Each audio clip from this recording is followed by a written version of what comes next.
चलिए 6th question देखते हैं। The diagonal of a rectangular field is 60 metres more than the shorter side. इतनी information से आपको क्वेश्चन वाला ये बता रहा है कि एक रेक्टेंगुलर फील्ड है, मैंने पहले से रेक्टेंगुलर फील्ड बना के रखा है, से उसका नाम दे देते हैं ए बी सी डी। ये ए बी सी डी आपके लिए रेक्टेंगुलर फील्ड है जिसमें बी सी या फिर ए डी ये शॉर्टर साइड है और ए बी या फिर डी सी ये आपका लॉन्गर साइड है। तो आपको क्या बता रहे हैं कि जो डायगोनल है रेक्टेंगुलर फील्ड का विच इज ए सी, ये डायगोनल जो है वो शॉर्टर साइड से 60 मीटर्स ज़्यादा है। Diagonal is 60 metre more than shorter side. तो एज्यूम कर लेते हैं शॉर्टर साइड इज से x मीटर्स, तो डायगोनल क्या हो जाएगा x प्लस 60। ठीक है, शॉर्टर साइड से 60 मोर बोल रहे हैं इसलिए हम ऐड करेंगे, लेस बोलते सब्ट्रैक्ट करते, 60 टाइम्स बोलते तो हम मल्टीप्लाई करते हैं उसको। ठीक है, आगे क्या बता रहे देखते हैं। If the longer side is 30 metres more than the shorter side. अब आपको ये बता रहे हैं जो लॉन्गर साइड है वो कितना है, शॉर्टर साइड से 30 मीटर ज़्यादा, मतलब वो x प्लस 30 है, 30 metre more than shorter side. इतनी इंफॉर्मेशन से आपसे पूछ रहे हैं find the sides of the field. Sides of the field मतलब लेंथ और ब्रेड्थ आपसे पूछे हैं which is x and x plus 30 की वैल्यू आपसे पूछ रहे हैं। चलिए सॉल्व करते हैं इसको। अगर आप नोटिस कर रहे होंगे ये तो 90 डिग्री का एंगल होगा, और अगर ये 90 डिग्री होगा तो एक राइट एंगल्ड ट्रायंगल दिख रहा है आपको A B C which is right angled at B. ठीक है, तो यहां पे मैं लिखता हूं since triangle A B C is right angled, ठीक है, ट्रायंगल राइट एंगल ट्रायंगल्ड, और राइट एंगल वो कहां पे हुआ, एंगल बी पे 90 डिग्री का एंगल बन रहा है। ठीक है, therefore we can apply Pythagoras. Therefore, by Pythagoras theorem, Pythagoras theorem से आप ऐसा लिख सकते हैं ये बेस का स्क्वायर प्लस परपेंडिकुलर का square is equal to hypotenuse का स्क्वायर। मतलब आप लिख सकते हैं A B square plus B C square is equals to A C square. अब वैल्यूज आपको सब्स्टिट्यूट करना है।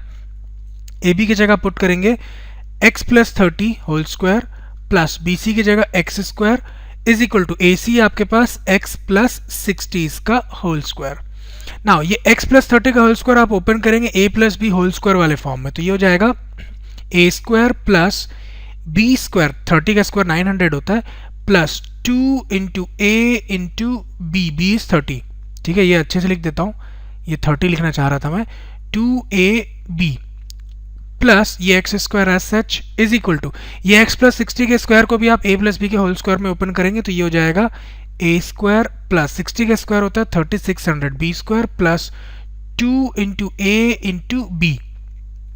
अब जब सिंप्लीफाई करेंगे ना आप इसको तो आप देखिएगा ये एक्स स्क्वायर तो कैंसिल हो गया, तो आपके पास क्या बच रहा है, एक्स स्क्वायर प्लस 900, ठीक है, plus 2 into 30 is 60, 60 into x is 60x is equal to 3600 plus 60 into 2 is 120 into x is x 120x। अब एक चीज़ देखिए, मैं इन सबको LHS में लेके आता हूँ ताकि RHS में 0 आ जाए। ठीक है, तो ये ऐसा हो जाएगा x square plus 60x, x एक साथ लिखूंगा मैं, minus 120x plus 900 this one minus 3600 is equals to 0। अब ये रीअरेंज करूंगा, इसको थोड़ा अच्छे से लिखता हूँ, ये हो जाएगा एक्स स्क्वायर, देखिए 60x minus 120x will give you minus 60x plus 900 minus 3600 will give you minus 2700 equals to 0।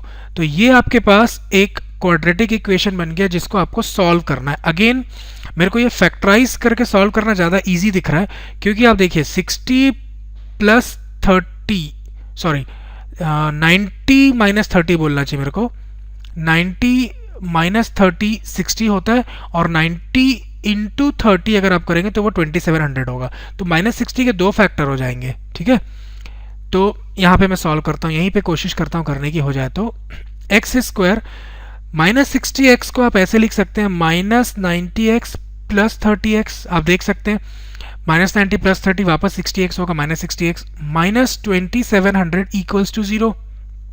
अब फर्स्ट टू टर्म्स में आप x कॉमन ले लीजिए, तो मिलेगा आपको x minus 90 plus next last two term में आप 30 कॉमन ले लीजिए, अगेन मिलेगा आपको x माइनस 90 इक्वल्स टू 0।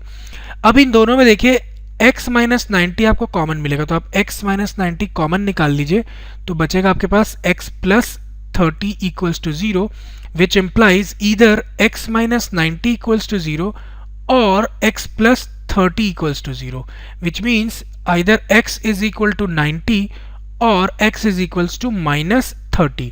तो आपने क्वाड्रेटिक इक्वेशन के दो रूट निकाल लिए। हमारे लिए नोटिस करने वाली बात यह है x जो था वो क्या था, स्मॉलर साइड जो था रेक्टेंगल का, उसके स्मॉलर साइड का वैल्यू है, और रेक्टेंगल का कोई भी साइड माइनस में तो हो नहीं सकता, तो इस वैल्यू को आपको डिस्कार्ड करना पड़ेगा। तो फाइनली हमारे लिए जो वैल्यू है वो कौन सी वैल्यू काम की है, ये 90। इसका मतलब लेंथ ऑफ शॉर्टर साइड जो है वो कितना है, 90 metre, length of longer side जो वो कितना होगा, 90 plus 30 which is 120 metre.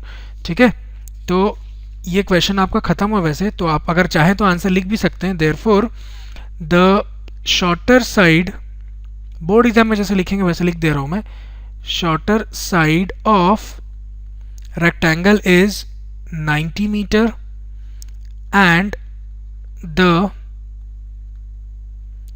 longer side of rectangle is 120 meter. ठीक है, so this completes our solution.